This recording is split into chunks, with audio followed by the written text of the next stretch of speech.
Hello friends, welcome to my YouTube channel. आज हम इस वीडियो में बहुत ही महत्वपूर्ण क्वेश्चन देखने वाले हैं। इस वीडियो को आप लास्ट तक जरूर देखना। पशु परिचय भर्ती के लिए बहुत ही महत्वपूर्ण क्वेश्चन है। आज का पहला क्वेश्चन है, राजस्थान की खारे पानी की झीलें किस महासागर का अवशेष मानी जाती हैं। राजस्थान के अंदर दो पार्ट में बनी हुई झीलें हैं, एक तो खारे पानी की झीलें है, दूसरी है मीठी पानी की झीलें। लेकिन राजस्थान के अंदर दो जो झीलों के प्रकार बांटे गए हैं, खरे और मीठे पानी की, तो इनके जो अवशेष है वो बताया गया है कि किस महासागर के अवशेष है। तो एक तो इसके अंदर है गोंडवाना लैंड और दूसरा है टेथिस सागर। बाकी तीन ऑप्शन देखिए, एक नंबर ऑप्शन है अरब सागर, दो नंबर हिंद महासागर, तीन नंबर टेथिस सागर और चार नंबर पर है प्रशांत सागर।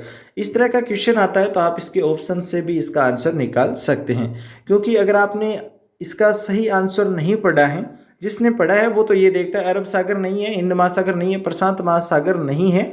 ये सिर्फ ऑप्शन आपको कंफ्यूज करने के लिए दिए गए हैं, क्योंकि ये महासागरों के नाम हैं। और जो पुराने महासागर हैं उनके जो नाम है, एक तो टेथिस सागर है, एक गोंडवाना लैंड है।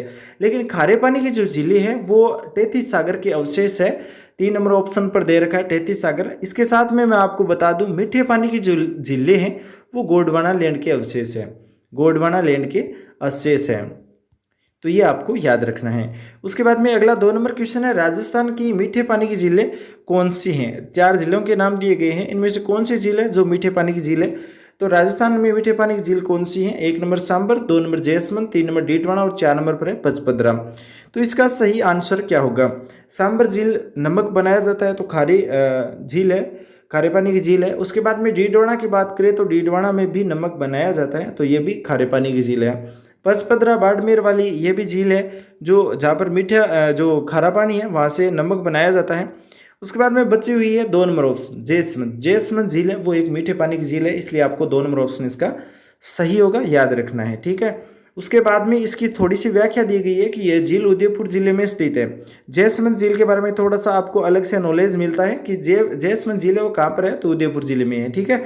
उसके बाद में ताजे मीठे पानी की भारत की सबसे बड़ी झील है। कई बार क्वेश्चन ये भी पूछा गया है कि ताजे मीठे पानी की झील कौन सी है, तो जैसमंद नाम आपको देखते ही इसका आंसर सही करना है। उसके बाद में अगला क्वेश्चन है, निम्न में से बीकानेर से किसका संबंध नहीं है।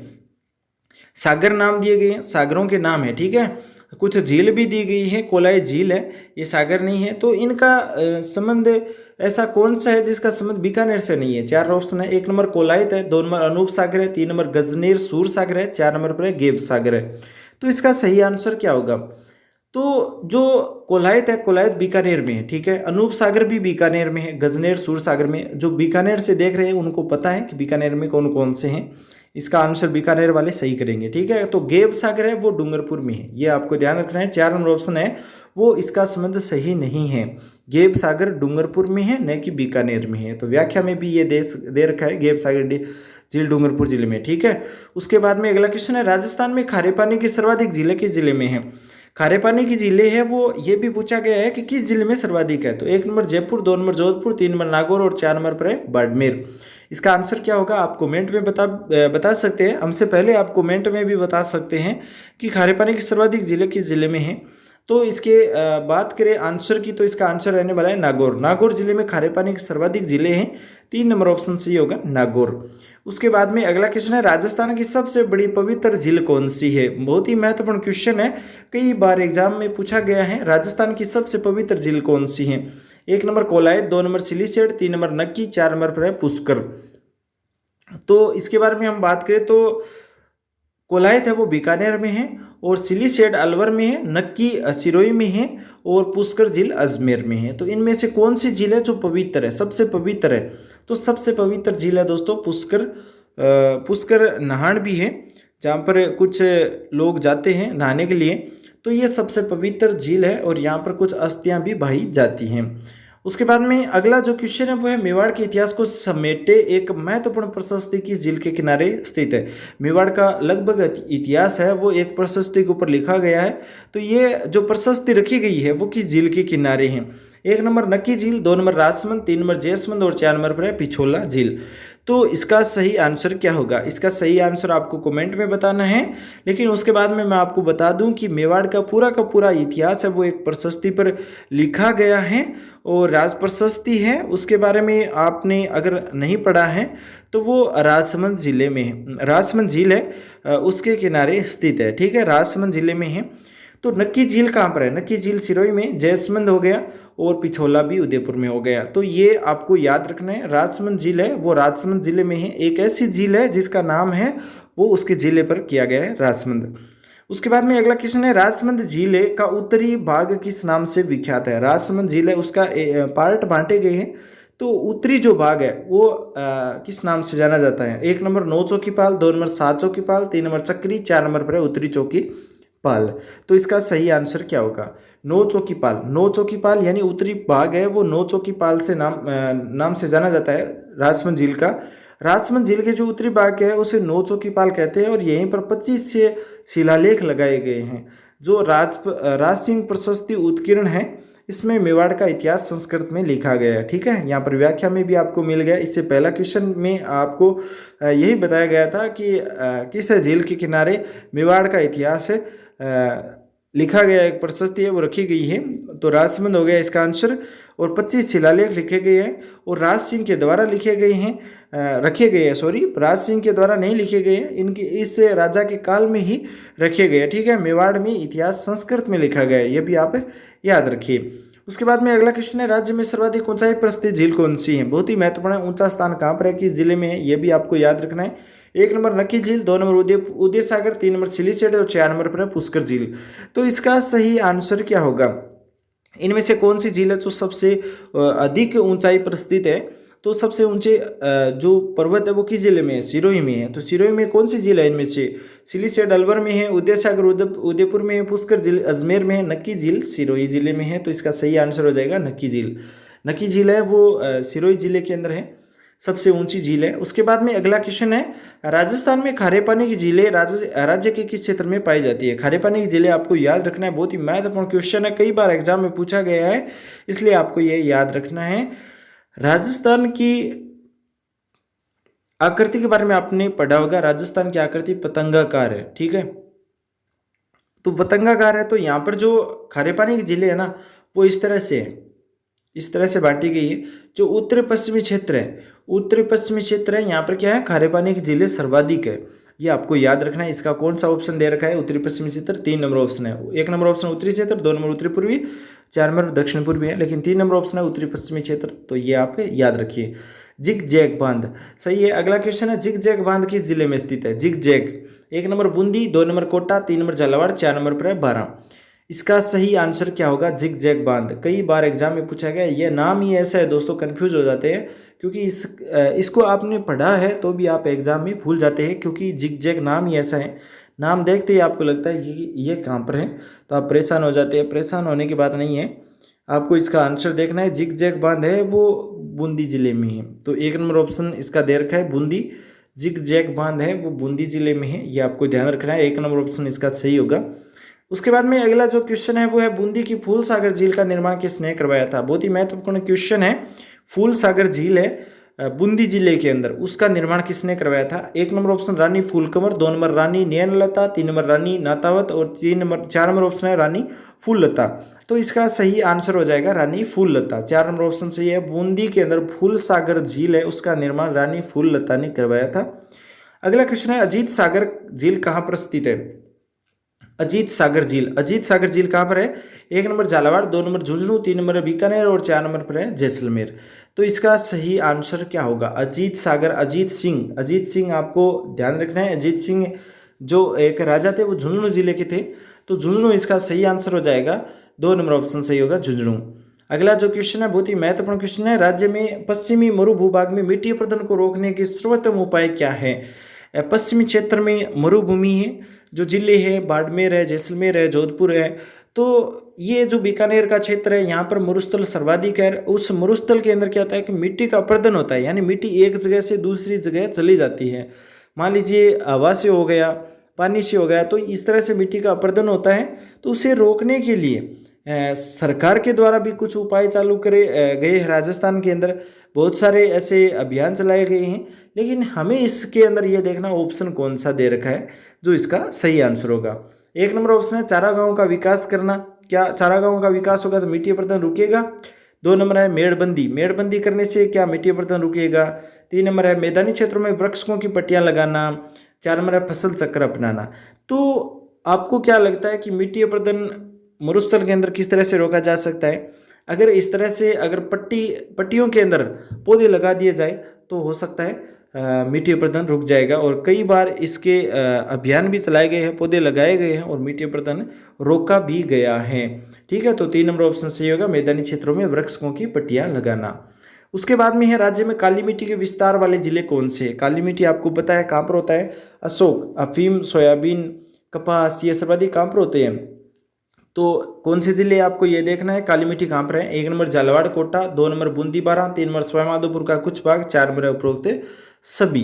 तो बात करें हम हाड़ौती क्षेत्र की, हाड़ौती क्षेत्र के कौन से जिले? झालावाड़ कोटा, बूंदी बारा, सवाईमाधोपुर का कुछ भाग। ठीक है, तो ये हाड़ौती क्षेत्र के अंदर आते हैं और हाड़ौती क्षेत्र में है काली मिट्टी। तो उपरोक्त सभी इसका सही आंसर होगा, सभी जिले इसमें शामिल हैं। अगला क्वेश्चन है राजस्थान में सबसे अधिक क्षेत्र पर किस मिट्टी का विस्तार अर्थात सर्वाधिक क्षेत्र पर कौन सी मिट्टी पाई जाती है? इसने ये पूछा है कि राजस्थान में सबसे अधिक जो विस्तार है, किससे सबसे जो अधिक क्षेत्र घेरने वाली मिट्टी कौन सी है? 1 नंबर है लाल दोमट, 2 नंबर काली दोमट, 3 नंबर भूरी रेतीली बलुई और 4 नंबर है भूरी दोमट। तो आपको पता होगा मरुस्थल सर्वाधिक है राजस्थान के अंदर, तो वहाँ पर मरुस्थल में किस प्रकार की मिट्टी पाई जाती है? तो रेतीली, एक तो भूरी है, रेतीली, बलुई मिट्टी है। ठीक है, तो आपको याद रखना है 3 नंबर ऑप्शन दे रखा है, भूरी, रेतीली, बलुई मिट्टी है। रेगिस्तान सबसे बड़ा है और क्षेत्रफल में, इसलिए उसने सबसे ज़्यादा क्षेत्रफल घेर रखा है राजस्थान का। जहाँ पर मिट्टी है वो भूरी, रेतीली, बलुई मिट्टी है, इसलिए आपको 3 नंबर ऑप्शन इसका सही करना। अगला जो क्वेश्चन है मिट्टी में लवणीयता व क्षारीयता की समस्या का क्या समाधान है? अगर मिट्टी में लवणीयता है, क्षारीयता है, उसका क्या समाधान है? तो 1 नंबर है वालारा कृषि, 2 नंबर शुष्क कृषि, 3 नंबर रासायनिक खाद्यान्नों का प्रयोग, 4 नंबर पर है मिट्टी में जिप्सम का प्रयोग। तो इसके लिए आपको क्या करना है, इसमें एक ही दे रखा है मिट्टी में लवणीयता व क्षारीयता। तो अम्लीयता के लिए भी आपको पता होना चाहिए कि अगर अम्लीयता बढ़ जाती है मिट्टी में तो क्या करें। यहाँ पर क्वेश्चन में सिर्फ क्षारीयता के लिए पूछा गया है, क्षारीयता या लवणीयता। ठीक है, तो इसका समाधान करने के लिए आपको मिट्टी में जिप्सम है उसका प्रयोग करना होगा, यानी मिट्टी के अंदर जिप्सम डाला जाएगा। अगर आपके मिट्टी के अंदर क्षारीयता अधिक है, ठीक है, क्षारीयता अधिक है, तो आपको मिट्टी में जिप्सम डालना होगा। अगर आपके मान लीजिए क्षेत्र के अंदर मिट्टी के अंदर है वो अम्लीयता अधिक है, तो आपको क्या करना होगा, रॉक फॉस्फेट है वो डाला जाएगा, तो ही समस्या का समाधान होगा। क्षारीयता के लिए जिप्सम और अम्लीयता के लिए रॉक फॉस्फेट। ठीक है, ये आपको याद रखना है। उसके बाद में है किस मिट्टी में लोह तत्व अधिक मात्रा में मिलता है? लोह तत्व किस मिट्टी में मिलता है? 1 नंबर लाल दोमट मिट्टी, 2 नंबर काली मिट्टी, 3 नंबर बलुई मिट्टी और 4 नंबर पर जलोढ़ कछारी मिट्टी। तो इसका सही आंसर हो जाएगा लाल दोमट मिट्टी है। उसके जो अधिक मात्रा में इसके अंदर लोहा मिलता है लाल दोमट मिट्टी में, तो 1 नंबर ऑप्शन सही होगा लाल दोमट मिट्टी। अगला क्वेश्चन है जल में सोडियम कार्बोनेट की मात्रा अधिक होने से मिट्टी किस प्रकार की हो जाती है? अगर मिट्टी के अंदर दोस्तों जल के अंदर अगर सोडियम कार्बोनेट की मात्रा अधिक हो जाती है तो मिट्टी किस प्रकार की हो जाती है, ये पूछा गया है। जल में डाला जाता है सोडियम कार्बोनेट, तो मिट्टी कैसी होगी? 1 नंबर लवणीय, 2 नंबर क्षारीय, 3 नंबर है उर्वरक और 4 नंबर पर है उपरोक्त सभी। तो आपको पता होगा सोडियम कार्बोनेट की मात्रा अधिक होने से क्षारीयता हो जाती है, तो क्षारीयता इसका सही आंसर होगा, 2 नंबर ऑप्शन इसका सही होगा। अगर जल में सोडियम कार्बोनेट की मात्रा अधिक है तो मिट्टी क्या होगी, क्षारीय होगी। अगला क्वेश्चन है राजस्थान के पूर्वी मैदानी भाग में मिट्टी की उर्वरता बने रहने का क्या कारण है? 1 नंबर है प्रति वर्ष नवीन जलोढ़ मृदा का जमाव, 3 नंबर नियमित सिंचाई, 2 नंबर ऑप्शन है नियमित सिंचाई, 3 नंबर है उत्सर्ग और रेह भूमि का सुधार और 4 नंबर पर अच्छी वर्षा। इसका सही आंसर हो जाएगा प्रतिवर्ष नवीन जलोढ़ मृदा का जमाव, 1 नंबर ऑप्शन सही होगा। अगला क्वेश्चन है मृदा में लवणीयता की समस्या का क्या समाधान है? लवणीयता क्षारीयता अभी देखा था आपने, पिछला क्वेश्चन था उसमें बताया गया था कि लवणीयता क्षारीयता की समस्या है तो आप उसका समाधान किस तरह से कर सकते हैं। 1 नंबर ऑप्शन है शुष्क कृषि विधि, 2 नंबर खेतों में जिप्सम व रॉक फॉस्फेट का उपयोग और 3 नंबर है समोच्च रेखाओं के अनुसार कृषि और 4 नंबर पर है वृक्षारोपण। तो यहाँ पर लवणीयता दी गई है। लवणीयता का समस्या का समाधान किस तरह से करेंगे? जिप्सम के द्वारा करेंगे। और यहाँ पर ये देते कि अम्लीय है साथ में, तो वहाँ पर रॉक फॉस्फेट का उपयोग हो जाता। लेकिन ऑप्शन 2 नंबर में ही जिप्सम दे रखा है, तो आपको 2 नंबर ऑप्शन सही करना होगा। उसके बाद में अगला क्वेश्चन है, कौन सा वृक्ष रेगिस्तान के प्रसार को रोकने में उपयोगी माना जाता है? राजस्थान के अंदर रेगिस्तान है और उसका मृदा अपरदन होता है, रेगिस्तान बढ़ रहा है पूर्वी क्षेत्र की ओर। राजस्थान के अंदर अरावली की तरफ रेगिस्तान है वो बढ़ रहा है, तो उसको रोकने के लिए कुछ वृक्ष काम में लिए गए थे। कौन से वृक्ष है जो कारगर साबित हुए थे? 1 नंबर खेजड़ी, 2 नंबर खजूर, 3 नंबर बबूल और 4 नंबर पर है नीम। तो इसका सही आंसर हो जाएगा खेजड़ी। खेजड़ी वृक्ष है दोस्तों रेगिस्तान में, रेगिस्तान के अंदर लगाया जाता है ताकि ये रेगिस्तान को आगे बढ़ने से रोकता है। तो 1 नंबर ऑप्शन सही होगा खेजड़ी। अगला क्वेश्चन है, राजस्थान में मिट्टी का अवनालिका अपरदन यानी अवनालिका अपरदन सर्वाधिक किस नदी से होता है? अवनालिका अपरदन का मतलब आप समझते होंगे कि पानी के साथ में मिट्टी है वो आगे चली जाती है, एक क्षेत्र से दूसरे क्षेत्र के अंदर मिट्टी का जो बहाव है, पानी का जो बहाव है उसके साथ में मिट्टी दूसरी जगह चली जाती है, ये अवनालिका अपरदन होता है। तो 1 नंबर माही में, 2 नंबर बनास में, 3 नंबर चंबल में और 4 नंबर पर है लूनी में। हमें चारों नदियों में से ये पूछा गया है कि इसके अंदर अवनालिका अपरदन सर्वाधिक किस नदी में होता है? तो आपको याद रखना है चंबल नदी। चंबल नदी के अंदर खड्डे सबसे ज़्यादा हैं और खड्डे होने की वजह से ही वहाँ पर क्या होता है कि मिट्टी का अपरदन सर्वाधिक होता है और अवनालिका अपरदन होता है। प्रकार है अवनालिका अपरदन का जो चंबल नदी में सर्वाधिक है। ठीक है, 3 नंबर ऑप्शन सही होगा चंबल नदी। चंबल नदी के अंदर सबसे अधिक खड्डे हैं और वो भी क्षेत्र है सवाई माधोपुर के आसपास का क्षेत्र। ये आपको याद रखना है, कई बार एग्जाम में पूछा गया है। अगला क्वेश्चन है, अरावली पर्वतीय क्षेत्रों में मृदा अपरदन यानी सोयल इरोशन का निम्न में से कौन सा कारण नहीं है? तो अरावली पर्वतीय क्षेत्र है उसमें जो मृदा अपरदन है उसका कारण इनमें से कौन सा नहीं है? 1 नंबर वायु, 2 नंबर अत्यधिक पशुचारण, 3 नंबर वनों का विनाश, 4 नंबर है अविवेकपूर्ण कृषि। तो इसका सही आंसर है वायु। वायु इसका सही आंसर हो जाएगा। अगला जो क्वेश्चन है बहुत ही महत्वपूर्ण क्वेश्चन है, कई बार एग्जाम में भी पूछा गया है, किस स्थान की खुदाई में शुंग व कुषाणकालीन सभ्यता के अवशेष मिले? एक तो शुंग, एक कुषाणकालीन सभ्यता के अवशेष। 1 नंबर नगरी में, 2 नंबर जोधपुरा में, 3 नंबर सोनारी और 4 नंबर पर है बेराट। तो इसका सही आंसर हो जाएगा जोधपुरा। 2 नंबर ऑप्शन सही होगा क्योंकि जोधपुरा की खुदाई की गई थी, उस टाइम शुंग व कुषाणकालीन सभ्यता के अवशेष मिले थे, इसलिए जोधपुरा इसका सही आंसर हो जाएगा। 2 नंबर ऑप्शन। अगला क्वेश्चन है, बिज्जक की पहाड़ी, भीमजी की डूंगरी और महादेव जी की डूंगरी किस जिले में अवस्थित है? कई बार एग्जाम में पूछा गया है दोस्तों, बिज्जक की डूंगरी, भीमजी की डूंगरी, महादेव जी की डूंगरी ये कहाँ पर है? 1 number Jaipur, 2 number Alwar, 3 number Bharatpur, 4 number पर है दौसा। इसका सही आंसर क्या होगा? जयपुर होगा, क्योंकि बिज्जक की पहाड़ी, भीमजी की डूंगरी और महादेव जी की डूंगरी, डूंगरी नाम आती है, आपको जयपुर को पकड़ लेना है। 1 नंबर ऑप्शन इसका सही कर देना है। उसके बाद में अगला क्वेश्चन है, भारत के प्राचीन टाटा नगर के नाम से विख्यात राज्य के पुरातात्विक स्थल रेड टोंक में किसका एशिया का सबसे बड़ा भंडार मिला है? टाटा नगर भी बोला जाता है इसको, रेड टोंक वाले क्षेत्र को, क्योंकि यहाँ पर प्राचीन समय के पुरातात्विक कुछ अवशेष मिले हैं, कुछ भंडार मिला है, एशिया का सबसे बड़ा भंडार है। 1 नंबर पर इसका ऑप्शन दे रखा है प्राचीन लोह सामग्री, 2 नंबर है प्राचीन सिक्के, 3 नंबर कांस्य बर्तन और 4 नंबर पर है मर्ण मूर्तियां। तो इसका सही आंसर है प्राचीन लोह सामग्रियां मिली है। रेड टोंक प्राचीन भारत का प्राचीन टाटा नगर कहा जाता है इसको, रेड टोंक को। वहां पर प्राचीन लोह सामग्रियां, लोहे की सामग्रियां मिली हैं, बड़े भंडार मिले हैं। 1 नंबर ऑप्शन इसका सही होगा। अगला क्वेश्चन है, पुरातात्विक महत्व के स्थल और उनसे संबंधित जिलों के युगम में से कौन सा सही नहीं है? तो कुछ युगम दिए गए हैं हमें, एक तरफ स्थल है, उनसे संबंधित जिले दिए गए हैं, पुरातात्विक स्थल दिए गए। ठीक है, 1 नंबर पर है नगर टोंक, 2 नंबर सोनारी झुंझुनू, 3 नंबर नगरी चित्तौड़गढ़, 4 नंबर पर है Kalibangan Ganganagar.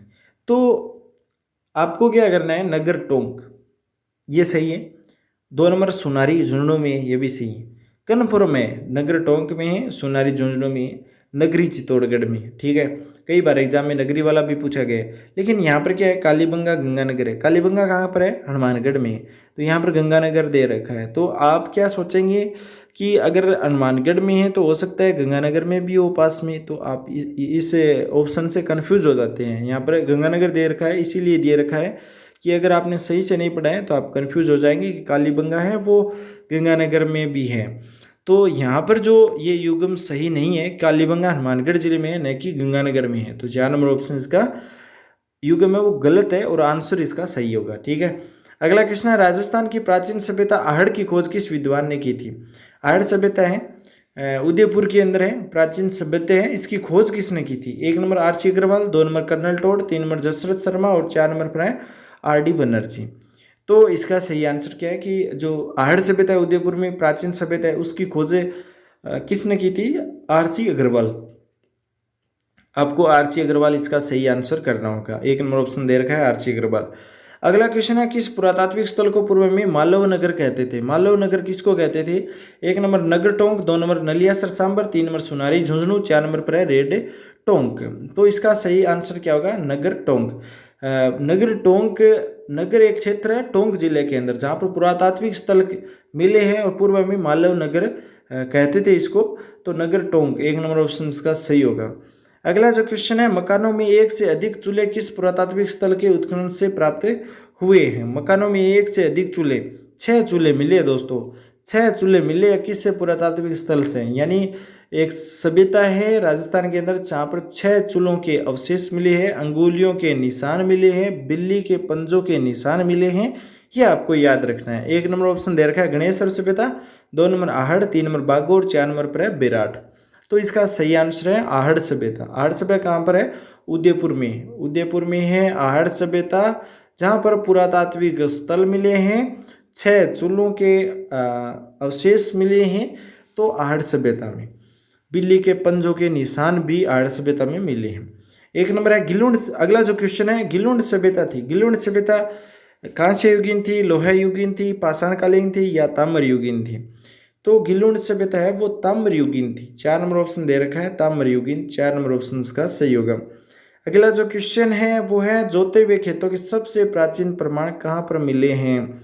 1 number option Bagor, 2 number Ahar, 3 number Ganeshwar, 4 number पर है कालीबंगा। क्वेश्चन क्या दे रखा है कि जोते हुए खेत हमारी जो बोले जाता है बुआई होने के बाद में जो खेत होते हैं उनके जो अवशेष मिले हैं, जोते हुए खेत के अवशेष मिले हैं, फसल है गेहूं प्लस जौ। याद रखिए गेहूं प्लस जौ, गेहूं प्लस जौ है, उसके जोते हुए खेत मिले हैं कालीबंगा सभ्यता हनुमानगढ़ जिले के अंदर। तो ये आपको याद रखना है, कालीबंगा सभ्यता 4 नंबर ऑप्शन दे रखा है। तो आज के क्वेश्चन कैसे लगे कमेंट में बता देना। इसी तरह के महत्वपूर्ण क्वेश्चन व्याख्या सहित लगभग क्वेश्चन के अंदर आपको अच्छे से उसका बताया जाता है कि किस तरह के क्वेश्चन पूछे जाते हैं। ये जानकारी आपको सही लगती है तो आप इस वीडियो को अपने दोस्तों के साथ शेयर कर लेना, चैनल पर नए हैं सब्सक्राइब कर लेना, इस वीडियो को लाइक भी जरूर कर लेना। थैंक्स फॉर वॉचिंग, आपका दिन शुभ हो।